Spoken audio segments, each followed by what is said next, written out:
The third week of the El Chapo trial has come to a close, and we're learning more about the horrors of the Sinaloa cartel. Juan Carlos Ramirez testified that he helped Joaquin El Chapo Guzman import more than 400,000 tons of cocaine into the U.S. He also says he ordered the murders of at least 150 people. Keegan Hamilton is here with me now. Keegan, what a pleasure to have you with us.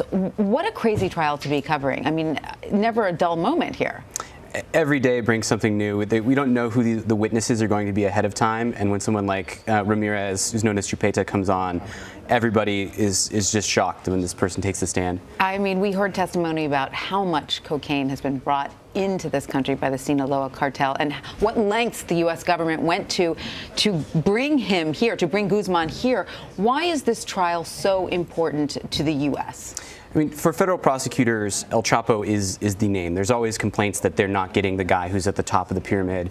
He is the guy who's supposedly at the top and controlling this cartel that's bringing drugs in. So bringing him to justice is a way for the U.S. government to say we are getting the people who are behind this. And why not just have him tried in Mexico? Why was it so important to have the trial right here in New York City, by the way, which gives us a lot of bad traffic?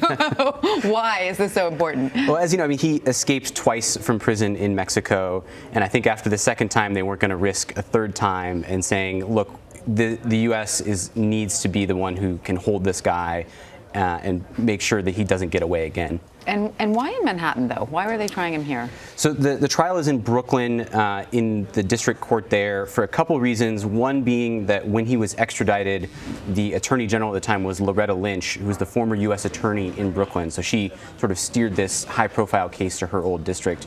And another part of it is that Manhattan has a very high-security federal jail, which is behind that traffic that you talked about when they shut the Brooklyn Bridge down to bring him from Manhattan to Brooklyn. Right, that's always a fun day. Now, according to your reporting, there are a lot of Mexicans who do not trust the U.S. government. How is this trial being seen through Mexican eyes? How is it being reported in Mexico?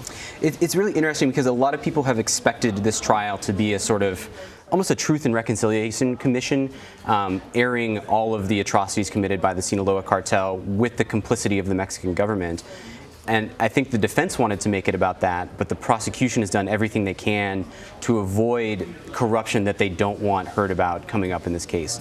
So there was some talk about bribes paid to Mexican presidents that the jury hasn't been allowed to hear about because the prosecution asked the judge to block that testimony. So they're trying to keep it very, very focused on just the drug organization. The drug organization and the bribes that they paid to certain officials in order to get away with what they got away with, but not other ones.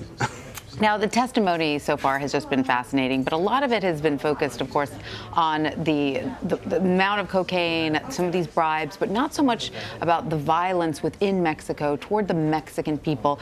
You've been down there, correct? Reporting from Sinaloa. Can you describe what you've seen and why it's so important that that piece of the story is told as well?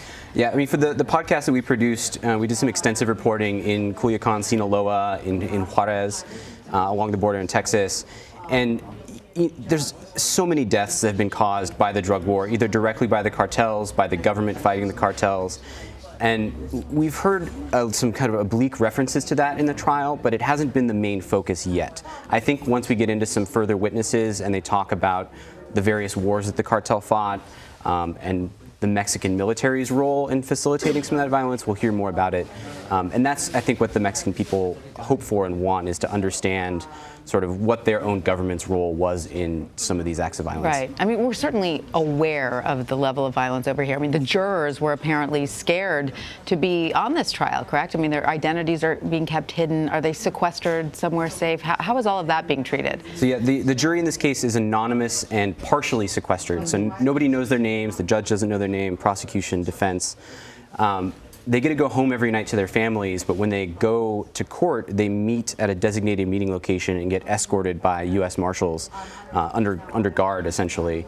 So there is some fear. I was in the courtroom during jury selection, and I'd say at least 25% of the people who were interviewed expressed fears and were dismissed because they felt that they would be biased because they were so afraid of the defendants. So do you think the jurors who were ultimately selected displayed a certain amount of courage And they said, you know, I want to do this. I really want to see justice done, even if I am putting myself in somewhat of peril, perhaps. I think they were more looking for people who maybe didn't know exactly what they were getting into.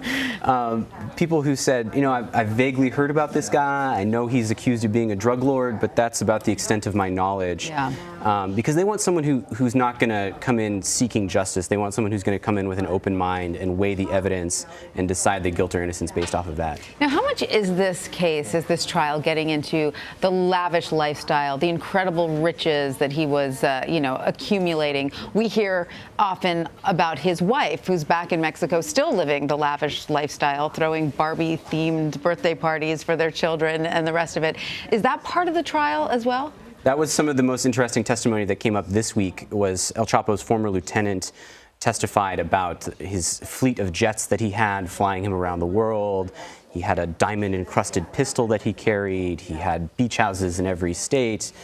And that is something the prosecution has tried to play up, is saying this isn't the Robin Hood benevolent drug lord. This is someone who's enriching himself and living the high life with his drug money.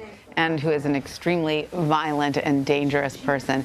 Wow, you know, I have to tell you that it's the whole trial is very fascinating to me. And I know you only have, what, one more week of the podcast, is that right? Episode 6 will come out next week, and we have 7 and 8 after that. And what are you hoping that listeners take away at the end of your series? I think it's a more nuanced understanding of who Chapo is and what's going on with the drug war. On the one hand, he's a violent person. He's a drug lord who's bringing massive amounts of cocaine and other drugs in the country.